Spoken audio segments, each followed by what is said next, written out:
жигиттер, мындай ситуация болуп жатат. Бир эжебиздин Бишкек шаарында бир Алматика көчөсүндө бир кафеде иштейт экен. Ишак жууп, ошонун 5 баласы бар экен. Экөөсү инвалид экен. Эң улуусу 16 жаштагы кыз экен.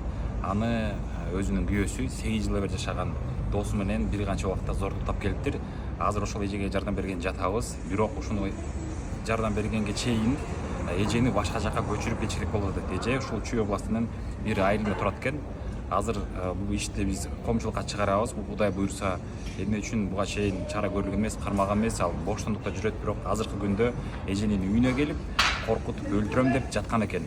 Ошон үчүн кыз 16 жашта жабыркаган, өзүн өзү өлтүрөм деп да жаткан экен. Ошон үчүн биринчи ушул ишти коомчулукка чыгарат турган астында эжени башка үйгө көчүрүп 5 баласы менен андан кийин чыгарабыз. Ошон үчүн жардам керек болуп жатат. Кимде ушу Бишкек шаарында жакын жерде бир үй бар, квартирабы же времянкабы же жатаканабы үй бүлөсү менен 5 баласы менен көчүрүп алып барып койгонго, убактылуу ушул аларды кармап соттоп баштаганга чейин болсо жазып койгула же могул номерге чалып койгула, мен номеримди калтырып коем. Рахмат.